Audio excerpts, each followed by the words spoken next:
Hello everyone, welcome back to my YouTube channel Floral Bio Canvas. In today's video, we are going to study about menstrual cycle. Starting with the video, the female reproductive system, it undergoes changes and those changes repeat at the interval of 28 to 30 days और इसी repetitive changes को हम बोलते हैं कि menstrual cycle है. मतलब ये साइक्लिक वे में रिपीट हो रहा है तो उसी को हम बोल रहे हैं मेंस्ट्रुअल साइकिल. ऑलराइट. और अगर हम देखें तो इसमें 4 फेजेस होते हैं. जैसे 4 फेजेस कौन कौन से हैं? एक तो है मेंस्ट्रुअल फेज, एक है फॉलिकुलर फेज, एक है ovulation and then last one is luteal phase. तो हम इनके बारे में समझेंगे.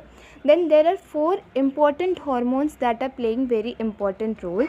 तो पहला है follicular stimulating hormone known as FSH, luteinising hormone known as LH, oestrogen and progesterone. तो ये 4 हार्मोन जो बहुत इंपॉर्टेंट रोल प्ले कर रहे हैं. And with the help of this diagrammatic representation we will be understanding about this concept. तो नीचे वाला जो डायग्राम है वो रिप्रेजेंट कर रहा है changes in the uterus, whereas we can see here this represents the changes which is occurring in the ovary during the menstruation. So let's begin with the explanation. Now there is a gland that is hypothalamus gland in the brain. It secretes the gonadotropin releasing hormone. ठीक है, ये gonadotropin releasing hormone को secrete करता है. Now this hormone it stimulates the pituitary gland और फिर pituitary gland secrete करता है FSH and LH. पर हम इनका रोल बाद में समझेंगे, बट इतना अभी के लिए समझना है कि पिट्यूटरी ग्लैंड ही सिक्रीट करता है FSH and LH.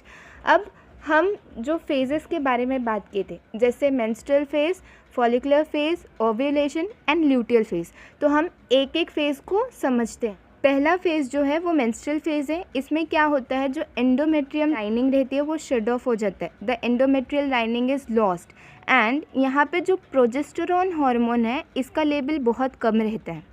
Progesterone hormone का लेवल बहुत कम रहता है. This low level of progesterone stimulates the pituitary gland. ये स्टिमुलेट करता है पिट्यूटरी ग्लैंड को और फिर पिट्यूटरी ग्लैंड सिक्रीट करता है FSH that is follicle stimulating hormone. तो पहला फेज़ है उसको हम मेंस्ट्रुएशन फेज़ बोल रहे हैं, जिसमें जो एंडोमेट्रियम लाइनिंग है वो शेड ऑफ हो रही है and it last for 5 days. Moving on to the next phase that is the follicular phase. अब इसमें क्या होगा, जैसे पहले फेज़ में जो प्रोजेस्टेरॉन था उसने स्टिमुलेट किया पिट्यूटरी ग्लैंड को, फिर सिक्रीट हुआ follicular stimulating hormone. Now this FSH will stimulate one of the follicle, उसमें से एक फॉलिकल डेवलपमेंट एंड ग्रोथ दिखाएगा. So this follicular stimulating hormone stimulates the follicle in the ovary and during the development of this follicle there will be the secretion of estrogen. तो यहाँ पे दूसरा hormone आया जिसका सिक्रीशन हो रहा है, ये हार्मोन है ईस्ट्रोजन. पहले वाले में एंडोमेट्रियम लाइनिंग डीजनरेट हो गई थी. इस फेज़ में क्या होगा कि एंडोमेट्रियम लाइनिंग फिर से रीजनरेट होगा, रिपेयर होने लगेगा एंड ये एंडोमेट्रियम लाइनिंग फिर से थिक होने लगेगा. This was about the follicular phase in which the FSH hormone is secreted and which stimulates the development of that follicle. After the complete development and maturation of this follicle on the 14th day the ovulation will occur. Ovulation में क्या होगा कि egg release होगा.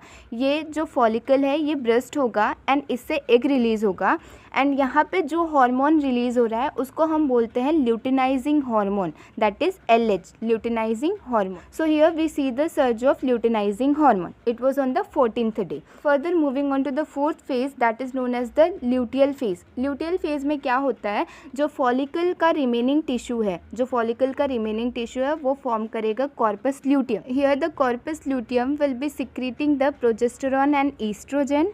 Progesterone and estrogen secrete करेंगे तो ये help करेंगे endometrium lining को थिक करने में. एंडोमेट्रियम लाइनिंग फिर से थिक होने लगेगी. Now this endometrium is ready for the implantation of the embryo.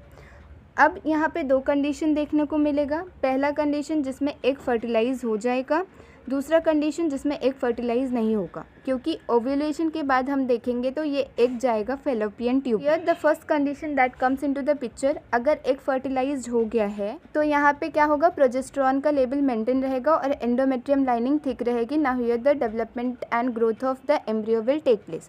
या फिर दूसरा कंडीशन जो हम देख रहे हैं जिसमें कि जो कॉर्पस ल्यूटियम है, और अगर 24 आवर्स के बाद फर्टिलाइजेशन नहीं हुआ तो corpus luteum will become inactive and it will get transformed into the corpus albicans. और जैसे ही ये ट्रांसफॉर्म होगा कॉर्पस एल्बिकेंस में तो प्रोजेस्टेरॉन एंड ईस्ट्रोजन का सिक्रीशन कम हो जाएगा। प्रोजेस्टेरॉन एंड ईस्ट्रोजन का सिक्रीशन जैसे ही फॉल ऑफ होगा तो यहाँ पे क्या होगी कि एंडोमेट्रियल लाइनिंग फिर से शेड ऑफ होने लगेगी, फिर से मेंस्ट्रुअल फेज अकर होगा। इसीलिए हम इसको मेंस्ट्रुअल साइकिल बोल रहे हैं, क्योंकि फिर से मेंस्ट्रुअल फेज आएगा, फिर से फॉलिकुलर फेज आएगा, फिर से ओव्यूलेशन होगा एंड देन ल्यूटेल फेज आएगा, फिर से मेंस्ट्रुअल फेज अकर होगा। मेंस्ट्रुअल फेज अकर होगा तो मेंस्ट्रुअल फेज में क्या हुआ था कि एंडोमेट्रियम लाइनिंग शेड ऑफ होगी, फिर से एंडोमेट्रियम लाइनिंग डीजनरेट होगी। तो जो भी डीजनरेटेड एंडोमेट्रियम है और अनफर्टिलाइज्ड एग है ये डिस्चार्ज होंगे via vagina with continuous bleeding, और जो लास्ट करेगा फॉर 5 डेज। सो फिर से सभी फेजेस रिपीट होंगे, तो इसी रिपीटेटिव साइकिल को हम मेंस्ट्रुअल साइकिल बोल रहे हैं। Hope so this is clear to everyone.